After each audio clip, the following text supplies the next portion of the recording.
இன்றைக்கு ரஜினிகாந்த் போய் நிக்கிறீங்களே, வெக்கமா இல்ல? இந்த வார்த்தை எத்தனை தடவை கேட்கிறது? இந்த வெக்கமா இல்லைங்கிற ஒரு வார்த்தையை சீமானுக்காக எழுதி வைக்க வேண்டியிருக்கு. விஜய் வந்தாரு எனக்கு தம்பி ஆவார்ன்றது, அவர் திராவிடன் சொன்னோன்னு எனக்கு எதிரின்னு சொல்லிடுறது. திராவிடன் என்று சொல்லிட்டாங்கன்னா அவ்வளவு கோபத்துல பத்திரிகையாளர் சந்திப்பில் கோபமா வெடிப்பது. சங்கி என்று சொன்னால் சிரித்து புன்னகையோடு அவருக்கு ஒரு அர்த்தத்தை கொடுக்கின்றார். உங்கள் மூஞ்சியை நீங்களே காமிச்சதுக்கு நான் நன்றி தெரிவிக்கின்றேன். அயோக்கியத்தனமா இல்ல? அயோக்கியத்தனமா இல்ல? பச்சை துரோகி, பச்சை துரோகி சீமான், உனக்கு எதிராக எங்கள் படை நிற்கும் சொல்றோம். சீமான் அரசியலை ஒழித்து கட்டுகின்ற வேலையை செய்வோம்.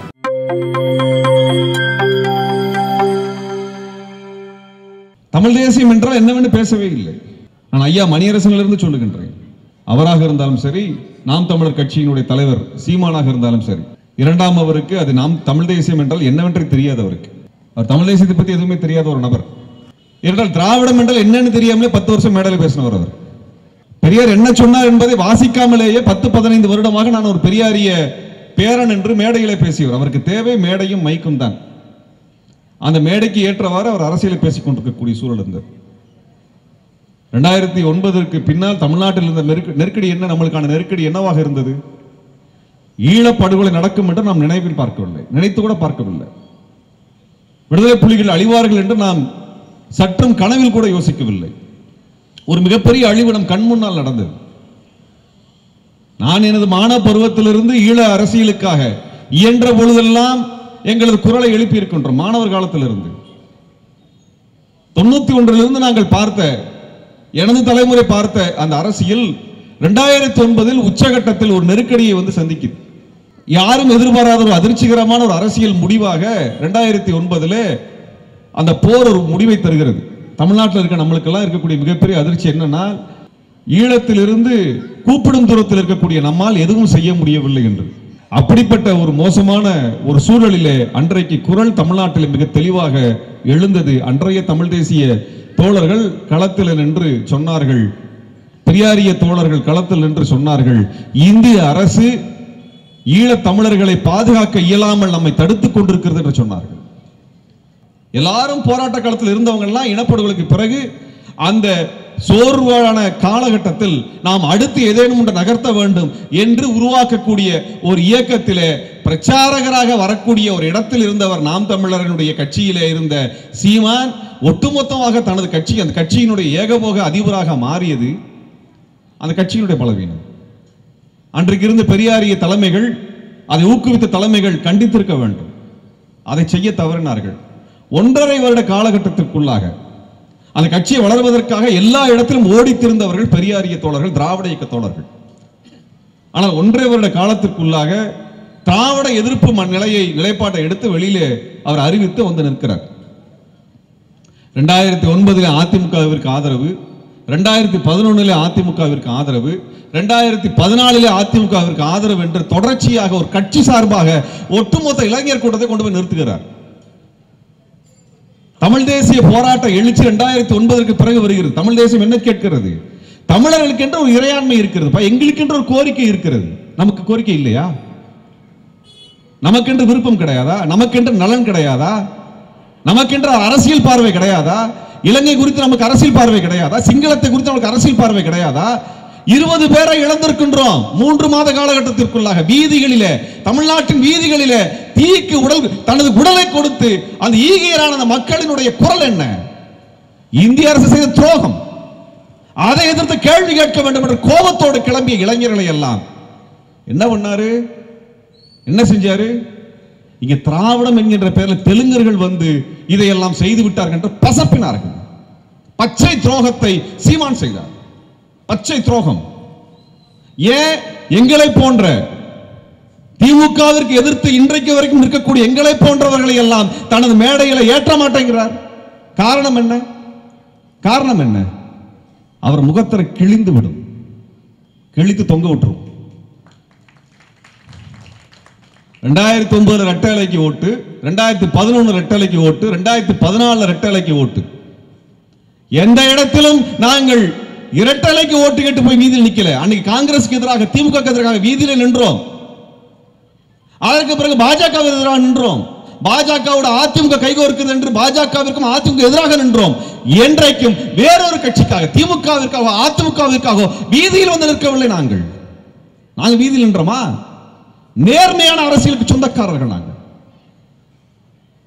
அப்ப இந்த நேர்மையான ஒரு அரசியல் திரட்சி இந்திய அரசு குற்றவாளியாக, யாரையெல்லாம் குற்றவாளியாக, அன்றைக்கு இருந்த மன்மோகன் சிங் அரசியல் பங்கெடுத்த அனைவரும் குற்றவாளிகள்.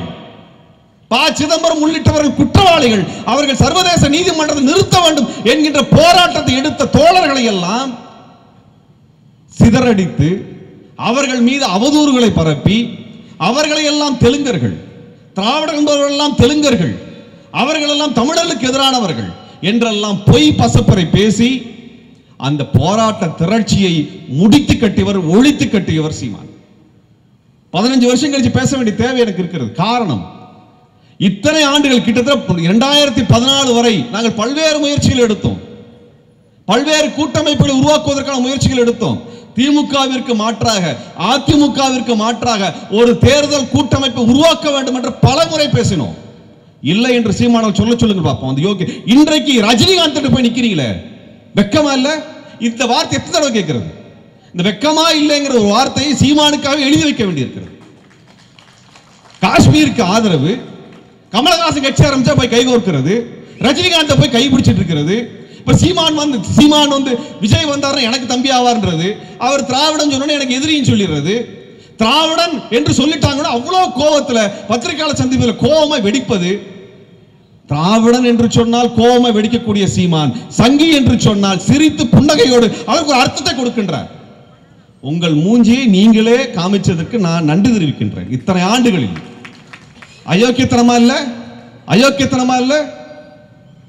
இந்துத்துவ அமைப்பு தமிழை ஏற்கவில்லை, தமிழ்நாட்டை ஏற்கவில்லை, தமிழர்களை ஏற்கவில்லை, விடுதலை புலிகளை ஏற்கவில்லை, பிரபாகரனை காப்பாற்ற முன்வரவில்லை, ஈழத்திற்காக எதுவும் செய்யவில்லை, சிங்களத்தோடு கைகோர்த்து இருக்கக்கூடிய சங்கிகளை, அதற்கு எனது நண்பன் என்று சொல்லக்கூடிய ஒருவரை வீழ்த்துவதுதான் தமிழ் தேசியத்தினுடைய முதல் படியாக இருக்க வேண்டும்.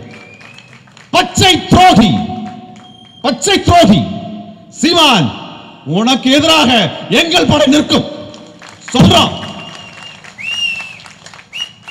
நாங்க திமுக நிக்கிறோம். நாங்க போய் இங்க திமுக ஜெயிச்ச உடனே ஐயா ஸ்டாலின் சொல்லி மாலை போட்டு போய் நிக்கல கைகட்டி. ஜெயலலிதா அம்மையார் போய் கைகட்டி நாங்க நிக்கல. இந்த அரசியல் நாங்க இல்ல. யாரா இருந்தாலும் துணிஞ்சு நிப்போம். நாங்க இந்த கூட்டம் நடத்துறது கூட அனுமதி நேர்த்திக்கு வரைக்கும் நின்னோம். உங்க கட்சி மாதிரி நீங்க பேசுறதுக்கு எல்லாம் அனுமதி கொடுக்கக்கூடிய இடத்துல எங்களுக்கு கிடையாது. ஆனால் போராடி பெற்றோம், போராடி கொண்டிருக்கிறோம். நாங்கள் நிற்போம், நாங்கள் வெல்வோம். எச்சரிக்கை விடுகின்றேன் சீமான். இந்த 15 ஆண்டுல இந்த இளைஞனை எல்லாம் சிதைத்து சீரழித்து அவனது பொருளாதாரத்தை சுரண்டி, அவனது உணர்வை சுரண்டி, அவனது அரசியலை சுரண்டி, மடை மாற்றி உண்மை மேடை ஏற்றி அரசியலுக்கு அழைத்து வந்த பெரியாரிஸ்டுகளை எல்லாம் கொச்சைப்படுத்தி இழிவுபடுத்தி, பெரியாரை இழிவுபடுத்தி இத்தனையும் செய்துவிட்டு சீரழிவு அரசியலை செய்துவிட்டு ரஜினியோடு கைகோர்த்து நிற்கக்கூடிய சீமான் அரசியலை ஒழித்து கட்டுகின்ற வேலையை செய்வோம். ஏனென்றால் திமுகவிற்கு எதிரான சரியான மாற்று அரசியலை செய்யணும்னா இந்த மாதிரி புல்லுருவிகளை புடுங்கி வெளியே வீசினா மட்டும்தான் செய்ய முடியும். எங்களுக்கு திமுகவிற்கு மாற்று தேவை. ஆனால் அந்த இடத்தில் சீமான் கிடையாது. சீமானுக்கு முதுகெலும்பும் கிடையாது, துணிச்சலும் கிடையாது. நிக்க சொல்லுங்க பார்ப்போம். எத்தனை வழக்குகளை வாங்கி கொண்டு நிற்கின்றோம்? எத்தனை வழக்குகள்? வாயை திறந்தா பொய், வாயை திறந்தா பொய். இப்படிப்பட்ட ஒரு அரசியல் தமிழ்நாட்டில் திரண்டு எழுந்த ஒரு தமிழ் தேசிய அரசியல்.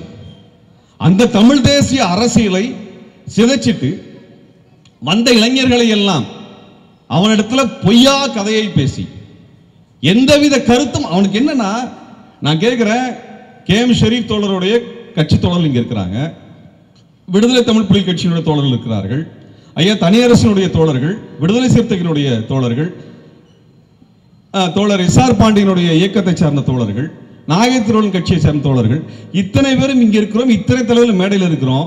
எங்க யாருக்கும் ஒருவருடைய தொண்டர்களை இன்னொரு பறித்து கொண்டு சென்று விடுவார் என்கின்ற எந்த அச்சமும் எங்களுக்கு கிடையாது. ஆனால் சீமானுக்கு உண்டு, சீமானுக்கு உண்டு. வேற எந்த கட்சி தலைவரையும் தனது மேடையில் ஏற்றுவதற்கான துணிச்சல் கிடையாது. வேற யாருக்கும் அந்த மாதிரி துணிச்சலே கிடையாது. எங்களுக்கு எந்த அச்சமும் கிடையாது. ஏனால் எங்கள் கருத்துக்கள் தெளிவானவை, எங்கள் கருத்துக்கள் தெளிவானவை, அதைவிட எங்கள் அரசியல் அதைவிட முற்போக்கானவை. நாங்கள் களத்தில் வீதியிலே மக்களோடு நிற்கின்றோம். வெறும் வாய்ஸோட அரசியல் செய்யவில்லை. நாங்கள் இதுல கொடுமை என்னன்னா, நம்மாழ்வார் அவர்களை தமிழர்களை தெலுங்கன் என்று சொல்லி அந்த கட்சி பரப்புரை செஞ்சது அவர் உயிரோடு இருக்கிறப்ப. ஏன்னா அவர் மீது எதிர்ப்பு போராட்டத்தை கட்டி நடத்திட்டு இருந்தார். அந்த போராட்டத்தில் இவர் போய் சேர மாட்டார், அதெல்லாம் சேர மாட்டார்.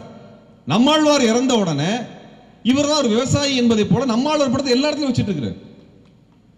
நம்மாழ்வாருக்கும் உங்களுக்கு என்ன தொடர்பு? எங்கள் கண் முன்னால் நடந்த வரலாறு. பூவுலக நண்பர்களுடைய நிகழ்ச்சியிலே நம்மாழ்வார் வருவார், பேசுவார். பல்வேறு விவசாய சங்கங்களுடைய நிகழ்ச்சியிலே அவர் பேசியிருக்கின்றார். போராட்ட காலத்தில் எல்லாரும் ஒருங்கிணைத்திருக்கின்றார். தோழர் குழந்தை அரசன் உள்ளிட்டவர்கள் எல்லாம் அவரோடு நின்றிருக்கிறார்கள். அவர்களே படம் போடுறதில்லை. ஏன்னா அடுத்தவங்களுடைய உழைப்பை தின்று வாழக்கூடாது என்கின்ற நேர்மையான எண்ணம் இந்த தலைவர்களுக்கு இருக்கிறது. ஆனா எல்லாத்தையும் திருடுறது, கேட்கறது யாரும் இல்லை. நம்மாழ்வார் குடும்பத்திலிருந்து யாராவது போய் கேட்கணும், உமக்கும் நம்மாழ்வாருக்கு என்னையா சம்பந்தம்? திடீர்னு அவர் விவசாயம் மாறிட்டார்.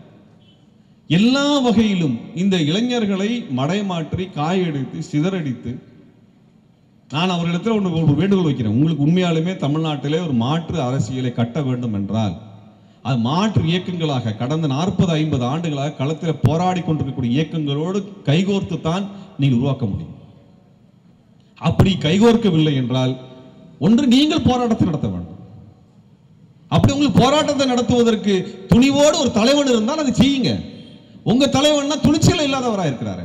போராடுவதற்கான எந்த துணிச்சலும் இல்லாத ஒரு தலைவரை வைத்துக் கொண்டு எப்படி ஒரு போராட்ட அமைப்பை கட்டுவீர்கள்? எப்படி இங்க இருக்கக்கூடிய திமுக அதிமுக என்கின்ற மாபெரும் ஜாம்பவான்களுக்கு எதிராக எப்படி கட்சி உருவாக்க முடியும்? எப்படி சாத்தியமாக முடியும்? கேளுங்க அவங்க கிட்ட. இது ரெண்டு பெரிய கட்சிகள். இதுல என்னன்னா எல்லாரையுமே வந்து நீங்க திமுக கைக்கூலியில் எழுதுவானுங்க. ஒரு வருடத்திற்கு கிட்டத்தட்ட 150-200 கூட்டங்கள் போராட்டங்களில் பங்கெடுக்கக்கூடியவர்கள் நாங்கள். எத்தனை போராட்டங்கள் இங்கே ஆளும் கட்சிக்கு எதிராக நடந்து கொண்டிருக்கிறது அவருக்கு தெரியாது. ஒரு வாரத்துக்கு 3-4 கூட்டங்களிலே இந்த அரசு செய்யக்கூடிய தவறுகளை கண்டித்து போராட்ட காலத்தில் நிற்கின்றோம் நாங்கள். ஆனால் எல்லாத்தையும் திமுக காரன் முத்திர குத்துறது. அதுக்கு முன்னாடி என்ன குத்துறாங்க? தெலுங்குன்னு குத்துறாங்க. வெறும் தெலுங்குன்னு சொல்றது திமுக காரன் சொல்றது. இதைத்தான் மாத்தி மாத்தி எழுதிட்டு இருப்பானுங்க. பிஜேபிக்கும் நாம் தமிழர் கட்சியினுடைய தலைமைக்கும் எந்த வேறுபாடும் இல்லாமல் ஒன்றாகத்தான் பயணித்துக் கொண்டிருக்கிறார். நான் பலமுறை சொல்லியிருக்கின்றேன். அவர் இங்க இருக்கக்கூடிய போராடக்கூடியவர்களை எல்லாம் தெலுங்குன்னு சொல்லுவார். ஆனா பிஜேபி தலைவர் ஒருத்தனை கூட தெலுங்குன்னு சொல்ல மாட்டாங்க. ஒருத்தரை கூட சொன்னதில்லை. பெரியார தெலுங்குன்னு சொல்லுவார். அந்த கட்சியில இருந்து இங்க போராடக்கூடிய அனைவருமே தமிழர் அல்ல தமிழர் என்று சொல்லுவார். அப்புறம் பிஜேபியில் இருக்கக்கூடிய வானதி தமிழரா, தமிழிசை தமிழரா, அமர் பிரசாத் ரெட்டி தமிழரா, அர்ஜுன் சம்பத் தமிழரா? சொல்லுங்க. வாய் திறந்து சொல்ல சொல்லணும்ல, சொல்ல மாட்டார். அவருக்கு பிஜேபி எதிரல்ல. அன்பான தோழர்களே, வீட்டுக்குள்ளாக இருக்கக்கூடிய சகோதரர்கள் நம்மளுக்கு வந்து நம்ம மூத்த சகோதரர் நம்மளுக்கு சண்டை இருக்குது, சண்டை போட்டுட்டு இருக்கிறோம். அந்த சமயத்தில் வீட்டுக்குள்ள ஒரு நல்ல பாம்பு வந்துருச்சுன்னா, ஒரு கட்டுவிரியன் வந்துருச்சுன்னா, அந்த கட்டுவிரியை நம்ம சகோதரனை கடிச்சு அவன் செத்ததுக்கு அப்புறம் நம்ம வந்து வீடு நம்மளுக்கு தான் வந்துருச்சு நினைக்கிறவன் எவ்வளவு முட்டாளோ, அதுபோல நமக்கும் திமுகவிற்கும் முரண்பாடு இருக்குதுனால் அந்த முரண்பாடு இருக்கக்கூடிய சமயத்தில் நல்ல பாம்பாக பாரதிய ஜனதா கட்சி உள்ள வருகிறது என்றால் நம்ம முரண்பாட்டை முதலில் ஒதுக்கி வைத்துவிட்டு நல்ல பாம்பை அடித்தாக வேண்டும், கட்டுவிரனை விரட்டியாக வேண்டும். அதான் செய்யணும். விடுதலை சிறுத்தைகளோ மதிமுகவோ கம்யூனிஸ்ட் கட்சிகளோ அல்லது இதர அமைப்புகளோ அவர்கள் திமுக கூட்டணிக்கு ஆதரவாக போனால் என்ற காரணம் என்னவென்றால் 2014 போகல, 16 போகல, 11 போகல, 2009 போகல. அவர்கள் ஏன் 2019 21 போனார்கள் என்றால் பாஜக மோடி என்கின்ற ஒரு வடநாட்டான் இங்கே கொடி நட்டு கொண்டிருக்கிறான். ஒரு மார்வாடி சேட்டு தமிழ்நாட்டை கொள்ளையடிக்கணும்னு வர்றான்.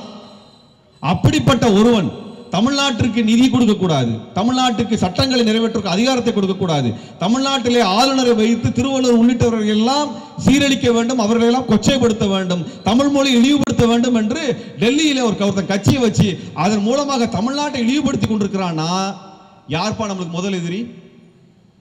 யார் எதிரி? பிஜேபி தான் எதிரி.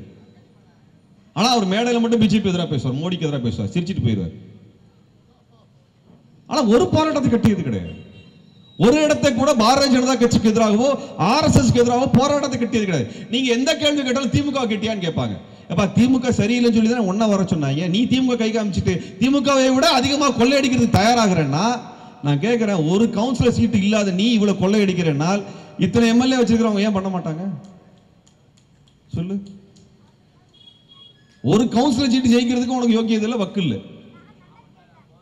அப்ப தமிழ்நாட்டில் அவர் என்ன செய்கிறார் என்றால், திமுக மட்டும் எதிரி என்றால் அதில் என்ன பண்ணுகிறார் என்றால் பாரதிய ஜனதா கட்சி எதிரி அல்ல என்று சொல்லுகிறார். முதன்மை எதிரி அல்ல என்று சொல்லுகிறார். நான் சொல்லுகின்றேன், தமிழ்நாட்டிற்கான ஆபத்து டெல்லியிலிருந்து வந்திருக்கக்கூடிய பாரதிய ஜனதா கட்சியும் அதோடு கொள்கையோடு பெரிய முரண்பாடுகளை கொண்டிருக்கிறார் காங்கிரஸ் கட்சியும் தான், வேற ஒன்றும் கிடையாது.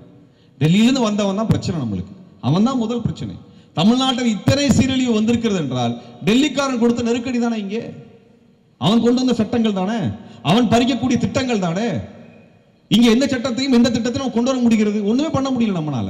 அப்ப அதை கேள்வி கேட்காமல் நம்மளுக்கு அதிமுகவோட முரண்பாடு இருக்கிறது, திமுக முரண்பாடு இருக்குது, அவர்களுக்கு மாற்றாக நம்ம வேற உருவாக்க வேண்டும் என்பதிலே நம்மளுக்கு வேறுபட்ட கருத்து கிடையாது. ஆனால் வீடு இருந்தா தானே ஓடு மாற்ற முடியும் என்று அண்ணா சொன்னார்.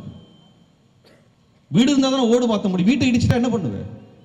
இன்றைக்கு தமிழ்நாட்டை பாரதிய ஜனதா கட்சியிடம் விட்டு கொடுத்து விட்டால் என்ன செய்வது? என்ன செய்கிறது? இங்கே முதன்மை எதிரியாக இருக்கக்கூடிய அந்த இந்துத்துவத்தை எதிரியாக, சாதிய இந்துத்துவத்தை எதிரியாக, சனாதன இந்துத்துவத்தை எதிரியாக முன்னிறுத்தாதவன் தமிழ் தேசியவாதி கிடையாது. தமிழ் தேசியவாதி கிடையாது. எழுதி வைத்துக் கொள்ளுங்கள். சாதிய குடி என்று சொல்லி ஒருவன் ஏமாற்றுகிறான் என்றால் அவன் தமிழ் தேசியவாதி கிடையாது. குடி என்றால் பழங்குடிக்கு தான் குடி என்ற பெயரை சொல்லுவார்கள். ஏனென்றால் பழங்குடிகளுக்கு தான் தனி சொத்து கிடையாது. பணக்காரன் ஏழை பணக்காரன் கிடையாது. மீனவர்களே பழங்குடி என்று சொல்லுகிறார்கள். காரணம், மீனவனுக்கு கடல் பொதுவானது. கடல்ல அவன் ஏக்கர் போட்டு பிரிச்சு வச்சுக்கல, ஒவ்வொரு மீனவன் தனியாக. காடிலே வசிக்கக்கூடிய பழங்குடிகளை குடிகள் என்று சொல்லுகிறோம். என்றால் காடு பொதுவானது, காடு பொதுவானது, அதனால குடி என்று சொல்லுகிறோம். அவனை சாதி என்று சொல்லுவதில்லை. ஆனால் தனி சொத்திலிருந்து ஏற்றத்தாழ்விலிருந்து எல்லாத்தையும் வைத்திருக்கக்கூடிய அந்த கட்டமைப்பை ஜாதி தான் கொண்டு வந்தது. ஜாதி ஒருபொழுதும் குடியாகாது. குடி என்பது ஜனநாயக பண்பு கொண்டது, ஜாதி என்பது சனாதன பண்பு கொண்டது. அந்த ஜாதியை எவனாவது குடி என்று சொன்னால் அவன் சாதி வெறியன், அவன் சாதி வெறியன், அவன் சாதி வெறியன் என்று சொல்லி சாதி ஒழிக்கக்கூடிய தமிழ் தேசியத்தை தான் தமிழரசன் உயர்த்தி பிடித்தார். அந்த தமிழரசன் சொன்னதுதான் தமிழ் தேசியமே ஒழிய இங்கே வந்திருக்கக்கூடிய சீமான்களும் கோமான்களும் சொல்லுவதெல்லாம் தமிழ் தேசியம் இல்லை என்று அழித்துவிட்டு தமிழ் தேசிய கட்டமைப்பை உருவாக்குங்கள் என்று சொல்லி விடைபெறுகிறேன். நன்றி, வணக்கம்.